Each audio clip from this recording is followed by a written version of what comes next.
جب بھی بیان کے لیے بیٹھتا ہوں آج کل کے حالات میں تو ملک کے موجودہ حالت، مسلمانوں کی تنزلی، تباہی، بربادی، بے اعتدالیاں، انہی چیزوں کی طرف توجہ جاتی ہے اور خیال ہوتا ہے کہ اسی بارے میں ہی بیان کرتا رہوں کہ ہمیں کیا کرنا چاہیے، ہم کیوں تباہ ہو رہے ہیں، کیوں برباد ہو رہے ہیں۔ ایک وہ دور تھا جب مسلمانوں کا عروج تھا، ہم نے دنیا کو سکھایا تھا رہنے کا سلیقہ، دنیا ہم سے پوچھتی تھی، لیکن جب سے ہماری خلافتیں ختم ہوئیں، تباہیاں شروع ہوئیں، اس وقت سے ہم مسلسل تنزل کی طرف ہی جائے چلے جا رہے ہیں، اور اس ذلت سے نکلنے کے لیے جو اسباب اختیار کر رہے ہیں وہ اسباب مزید ذلت میں ہمیں ڈال رہے ہیں۔ جو اسباب ہم اختیار کر رہے ہیں وہ اسباب ہمیں ذلت سے نکالنے کے بجائے مزید ذلت میں، بولو بھائی، ڈال رہے ہیں۔ کیسے نکلیں گے ان ذلت والے اسباب سے؟ اس کا ایک ہی حل ہے جو قرآن بیان کرتا ہے، لیکن کمال کی بات یہ ہے کہ قرآن جو حل بیان کرتا ہے ہر آدمی اس کو ڈیفائن اپنے طریقے سے کرتا ہے۔ یہ بڑا مسئلہ ہے۔ اس کو میں آسان زبان میں سمجھاتا ہوں، آپ کہیں گے پتہ نہیں کیا پیچیدہ بحث لے کے بیٹھ گئے ہیں آج آپ مفتی صاحب۔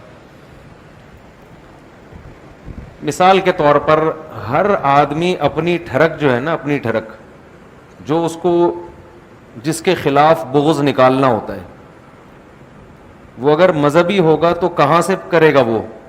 وہ قرآن و سنت کا لیبل لگا کے کرے گا۔ ہر فرقہ نیا فرقہ بنانے سے پہلے لیبل کس کا لگائے گا؟ بولو نا، قرآن کا، حدیث کا۔ قرآن تو فرقہ واریت ختم کرنے کے لیے تھا، لیکن فرقہ واریت پھیلائی کس سے جا رہی ہے؟ جتنے نئے نئے فرقے آ رہے ہیں لیبل سب کا قرآن حدیث، قرآن حدیث، اس کے علاوہ کوئی بات ہی نہیں کرتے۔ ہمارے ہر مسئلے کا حل قرآن میں جو موجودہ سیاسی حالات ہیں، ملکی تنزلی، اسلام کا تنزل، اس میں ہمارے ہر مسئلے کا حل قرآن میں ہے، لیکن جو مسائل بگاڑ رہے ہیں وہ بھی حوالہ کہاں سے دیتے ہیں؟ بولو نا یار، کیا ہو گیا بھائی؟ قرآن ہی سے پیش کریں گے حل آپ کے سامنے اور بیڑا غرق کر دیں گے۔ سمجھ رہے ہیں کیا کر دیں گے؟ بیڑا غرق۔ مسئلہ قرآن کا نہیں ہے، مسئلہ قرآن کی فہم کا ہے۔ قرآن کو سمجھا کس کھوپڑی کے ساتھ جا رہا ہے۔ جب آدمی کی کھوپڑی صحیح کام نہیں کر رہی ہوتی، معذرت کے ساتھ آپ کے اتنے خوبصورت دماغ کو میں تعبیر کس سے کر رہا ہوں؟ کھوپڑی سے۔ مسئلہ سارا یہ ہے کہ ہر مسئلے کا حل ہے وَاعْتَصِمُوا بِحَبْلِ اللَّهِ جَمِيعًا۔ قرآن کہتا ہے اللہ کی رسی یعنی قرآن کو مضبوطی سے تھامو، سارے مسائل ختم ہو جائیں گے۔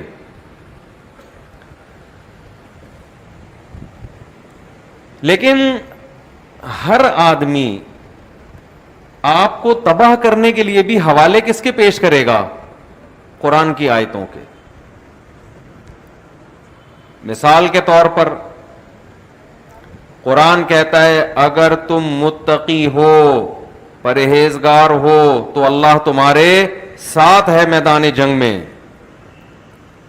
جہاد کے میدان میں تمہاری مدد کس شرط کے ساتھ ہوگی؟ اگر تمہارے اندر تقوی ہے. آپ نے اس آیت کو پڑھا, آپ نے اس آیت کو سنا, آپ نے کہا میدان جنگ میں اترنے کے لیے ایٹم بم کی ضرورت, بولو نا یار, بولو بھائی خدا کا واسطہ, نہیں ہے. میزائل بنانے کی ضرورت نہیں ہے. اللہ ہمارے ساتھ ہے.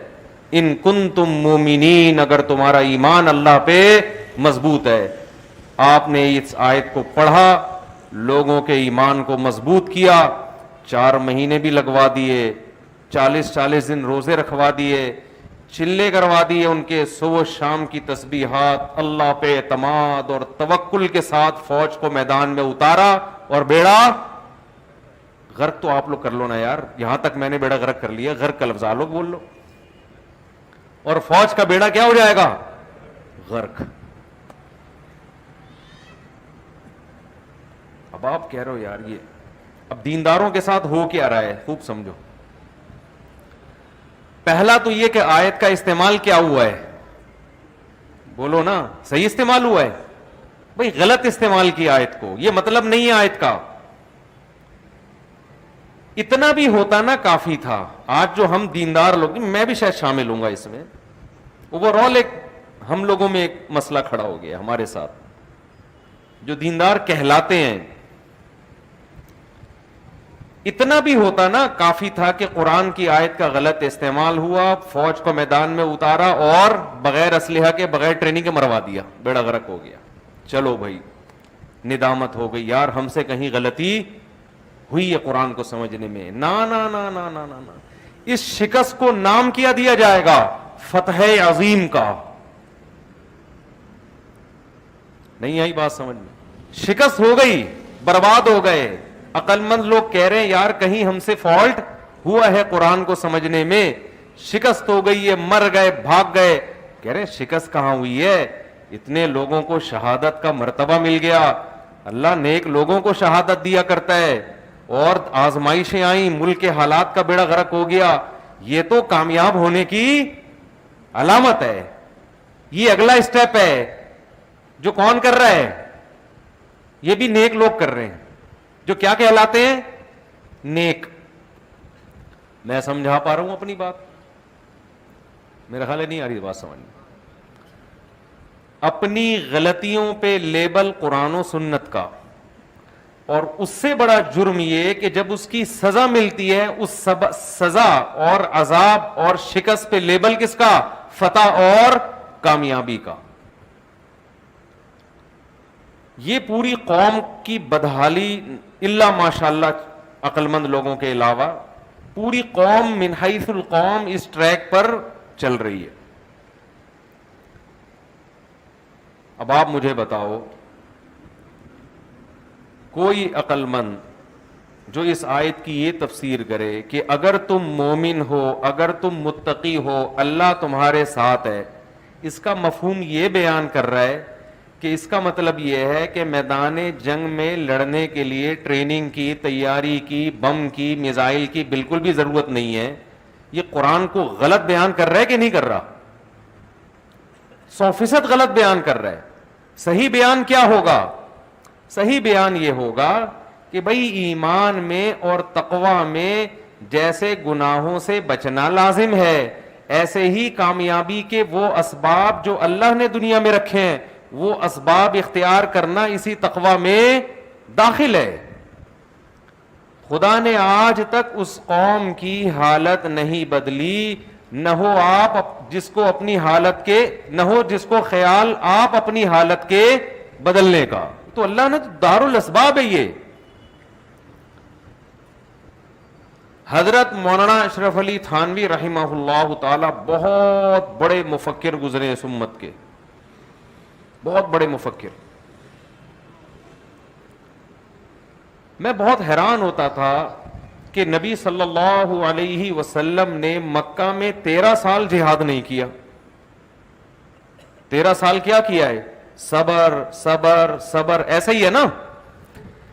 آپ لوگ تھوڑا جوش سے سنیں گے نا تو مجھے ذرا بولنے میں مزہ آئے گا. صبر کیا نا, 13 سال تک مارے کھائیں. حضرت بلال حبشی رضی اللہ تعالی عنہ کو گرم ریت پہ لٹایا گیا. خباب ابن ارت رضی اللہ تعالی عنہ آئے رسول اللہ صلی اللہ علیہ وسلم کے پاس. ان کا مالک ان کو گرم کوئلوں پہ لٹاتا تھا, ان کی پیپ اور خون سے وہ کوئلے بجھتے تھے, کھڈے پڑ گئے تھے کمر کے اندر. حضرت خباب ابن ارت نبی کے پاس آئے, عرض کیا یا رسول اللہ الا تستنصر لنا, آپ اللہ سے ہمارے لیے مدد طلب کیوں نہیں کرتے, کس قدر مشکلات میں ہیں ہم. آپ نے فرمایا اللہ عن قریب مدد کرے گا, اور ایسی مدد آئے گی صنعاء سے حضر موت تک ایک عورت زیورات سے آراستہ ہو کر چلے گی, اسے کسی ڈاکو کا خوف نہیں ہوگا, ایسی مدد آئے گی. وَلَكِنَّكُمْ تَسْتَعْجِلُونَ, لیکن تم جلدی کر رہے ہو, مدد آنے میں ٹائم لگے گا.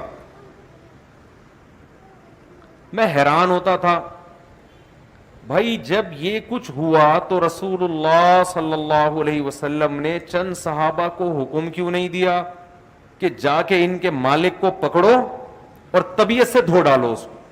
ہمیں کوئی ہمارا ملازم یا خادم آ کے بتائے میرے ساتھ یہ ظلم ہو رہا ہے, ہم اس کو صبر کا مشورہ دیں گے یا ہم جا کے انتقام لیں گے؟ بولو نا بھائی, انتقام لیں گے. بھائی جاؤ یار, ایسی کی تیسی, میں آ رہا ہوں اپنا قبیلہ لے کے. اتنا بھی نہیں ہوتا بھائی, بہت ہو گیا یار, ٹھیک ہے 2 تھپڑ کسی نے لگا دیا, یہ چلتا ہے, یہ کیا کر دیا. نبی کیا کہہ رہے ہیں, بولو صبر. 13 سال تک صبر صبر صبر, یہاں تک کہ جب آپ کو یہ خطرہ ہوا کہ آپ ہی کو قتل کر دیا جائے گا, تو بھائی نبی کو تو اللہ پہ توکل ہونا چاہیے تھا کہ مجھے کوئی قتل نہیں کر سکتا. آپ ہجرت کیوں کر رہے ہیں مدینہ کی طرف؟ حضرت ابو بکر کو لے کے آپ صلی اللہ علیہ وسلم مدینہ کی طرف ہجرت کرتے ہیں. اچھا چلو اللہ کے حکم سے مدینہ کی طرف ہجرت کر لی, تو بھائی ہجرت کے لیے جو مدینہ کا راستہ ہے وہ سیدھا اختیار کیا جائے, لمبا چکر کاٹ کے کیوں جا رہے ہیں کہ دشمن کو یہ لگے کہ اس طرف جا رہے ہیں, لیکن حقیقت میں آپ اس طرف جا رہے ہیں. کتنی تدبیریں اختیار کی جا رہی ہیں نا اپنی جان کو بچانے کی. پھر مدینہ منورہ پہنچنے کے بعد 10 سال کے بعد جا کے آپ صلی اللہ علیہ وسلم نے مکہ مکرمہ پہ حملہ کیا ہے. میں حیران ہوتا تھا کہ بھئی یہ کیا وجہ ہے. ہم سنتے تھے بھئی اصل میں صحابہ کا ایمان بنایا جا رہا تھا, ان کی ٹریننگ کی جا رہی تھی, لڑائی سے پہلے ان کو تیار کیا جا رہا تھا, ایمان بنایا جا رہا تھا. تو ہم سوچتے تھے یار صحابہ تو جس دن ایمان لاتے تھے اسی وقت ان کے ایمان کا لیول بہت اونچا. حضرت خباب ابن ارت, ان کا ایمان کا کتنا اونچا لیول ہوگا کہ گرم کوئلوں پہ لٹایا جا رہا ہے مگر ایمان سے پیچھے نہیں ہٹ رہے. حضرت بلال کا کتنا اونچا ایمان ہوگا کہ گرم ریت پہ لٹا کے سینے پہ پتھر رکھے جا رہے ہیں مگر اس وقت بھی احد احد کا نعرہ لگا رہے ہیں. ایسی کریم, ایسی جماعت دنیا میں کسی کو مل سکتی ہے؟ اس کے باوجود آپ صلی اللہ علیہ وسلم 13 سال صبر کے علاوہ کوئی اور تلقین نہیں کر رہے. میں بڑا حیران ہوتا تھا. مولانا اشرف علی تھانوی رحمۃ اللہ علیہ کے ایک ملفوظ نے یہ خدا ہمیشہ کے لیے حل کر دیا. فرمایا طاقت نہیں تھی لڑنے کی. اس کا جواب کیا دیا انہوں نے؟ بولو بھائی, طاقت نہیں. جب نہیں تھی تو صبر کیا, جب آ گئی تو لڑ لیے. 2 اور 2 4 کی طرح مسئلہ ہو گیا کہ نہیں ہو گیا؟ آج دین کو اتنا پیچیدہ بنایا ہوا ہے, اتنا مشکل بنایا ہوا ہے. اسلام کیا کہتا ہے اس بارے میں؟ لوگ پوچھتے ہیں اسلام کیا کہتا ہے. بھائی اسلام کہتا ہے جو گراؤنڈ ریئلٹی ہے اس کو دیکھ کے فیصلہ کر لو. اسلام وہی کہتا ہے جو گورا کہتا ہے. سمجھ میں آ رہی ہے نا بات؟ امریکہ پالیسیاں بناتا ہے گراؤنڈ ریئلٹی کو دیکھ کر بناتا ہے نا, کیا ہو گیا بھائی؟ پاکستان میں آیا, اس کا خیال گراؤنڈ ریئلٹی یہ کہہ رہی تھی تھوڑے سے لوگ ہیں ہم قبضہ کر لیں گے. آ کے اس نے جب 20 سال گھاس کھائی تو گراؤنڈ ریئلٹی یہ کہہ رہی تھی بھائی یہاں سے پتلی گلی سے نکل لو, جوش میں آنے کی ضرورت نہیں ہے. اس نے عافیت سمجھی, پتلی گلی سے نکل لیا. مسلمان گراؤنڈ ریئلٹی کو دیکھ کر بولو نہیں چلتا, کسی کام میں نہیں چل رہا یار. ایک کام ایسا ہو جو گراؤنڈ ریئلٹی کو دیکھ کے چل رہا ہو. ہر کام خوابوں پہ, بشارتوں پہ, بزرگوں کے ارشادات پہ, حضرت جی نے فرمایا تو کچھ نہ کچھ ہوگا. حضرت جی کی سٹیٹمنٹ تھی, حضرت دامت برکاتہم نے فرما دیا میڈیکل سائنس کا شعبہ ہے حضرت جی سے پوچھ رہا ہے, سیاست کا شعبہ ہے مولانا صاحب سے پوچھ رہا ہے, بیوروکریسی کے معاملات ہیں پوچھ کس سے رہا ہے, وکیل سے پوچھ رہا ہے, عدالت کی باتیں بیوروکریٹ سے پوچھ رہا ہے, قانون کی باتیں قانون دان سے پوچھنے کے بجائے مسجد کے مولوی صاحب سے پوچھ رہا ہے, فتویٰ لے رہا ہے ڈاکٹر سے طلاق کا, انجینئر سے. وہ کہتے ہیں نا بنے کیوں کر جو ہو سب کار الٹا, ہم الٹے بات الٹی یار الٹا. مہتاب رائے جو ہے نا, مہتاب رائے ایک شاعر گزرا ہے, کہہ رہے میرے نام میں مہ کو الٹو تو ہم کو الٹو تو مہ بنتا ہے, بات کو الٹو تو تاب بنتی ہے, یار کو الٹو تو رائے. کہہ رہے میرا نام ایسا ہے کہ ہم بھی اس میں الٹے, بات بھی الٹی, اور یار بھی جو دوست ہے وہ بھی کیا ہے الٹا کر کے ہمارا نام وجود میں آتا ہے. تو کام بنے گا کیسے جب ساری چیزیں ہی الٹی ہیں؟ تو مسلمان اس وقت ترقی کے علاوہ میرے بھائی دنیا کا ہر کام کر لے, سمجھنے قرآن خوانیاں کروا لے, وہ افطار پارٹیاں کر لے, وہ حج بھی کر لے, وہ عمرے بھی کر لے, وہ کچھ بھی کر لے, لیکن جب تک یہ روش مسلمان کی رہے گی وہ دنیا کی باغ ڈور اپنے ہاتھ میں لینا تو دور کی بات, جتنی عزت ابھی ٹوٹی پھوٹی 2-4 چیتھڑے لگے ہوئے ہیں نا ہمارے, وہ چور کو جب پکڑتے ہیں نا اس کو کوٹتے ہیں تو 2-4 اس کے وہ چڈی بنیان رہ جاتا ہے. ہمارے محلے میں تھوڑے دن پہلے کسی نے چور کو پکڑا, چور تھا ڈاکو نہیں تھا, ڈاکو ہوتا تو میں ترس نہیں کھاتا اس کے اوپر. اب چور کو جب پکڑا وہ کہیں انڈیکیٹر وغیرہ چرسی ہوتے ہیں نا چورا رہا تھا, لڑکوں نے اتنا مارا, میں نے جا کے چھڑوایا اس کو. میں نے کہا یار یہ کوئی اسلحہ تو نہیں نکلا نا اس کی جیب سے, بس کافی ہے, اتنا کافی ہے, اتنا مار دیا. میں اس کو چھڑوا کے گیا, پھر پکڑ لیا, پھر اتنا مارا, پھر اتنا, مجھے ڈر تھا مر نہ جائے کہیں. پھر میں آیا اس کو میں نے چھڑوایا, تو جب آخری دفعہ میں نے چھڑوایا نا تو اس کی چڈی مڈی پھٹ چکی تھی, شلوار تو پتہ نہیں کہاں غائب ہو گئی تھی, شکر ہے انڈر ویئر پہنا ہوا تھا اس نے, اور 2-4 چیتھڑے رہ گئے تھے اس کی جو شرٹ تھی نا, پینٹ اور شرٹ پہنی ہوئی تھی, وہ پینٹ بھی غائب اور شرٹ کے 2-4 چیتھڑے رہ گئے تھے اس کے. اس کو میں نے کہا آپ چھڑا کے, میں نے اس کو بائک پہ بٹھا کے دھکا دیا, میں نے کہا بھاگ جا ورنہ یہ لڑکے تو آپ کو بتایا. پھر تو میں نے ان کو سمجھایا اللہ کے بندو ڈاکو میں اور چور میں فرق کیا کرو. ڈاکو کو تو ٹھیک ہے جو مرضی کرو اس کے ساتھ اپنی ذمہ داری پہ, لیکن چور کو جب اتنے چترول لگ گئے تو کافی ہے, کہ مارنا تھوڑی ہے جان سے اس کو. تو وہ جو حلیہ ہے نا, جو 2-4 اسٹیکر اس کے اوپر باقی رہ گئے تھے, تو آج مسلمان کی جو من حیث القوم عزت ہے نا, عزت وہ اتنی رہ گئی ہے, 2-4 ٹکڑے باقی رہ گئے.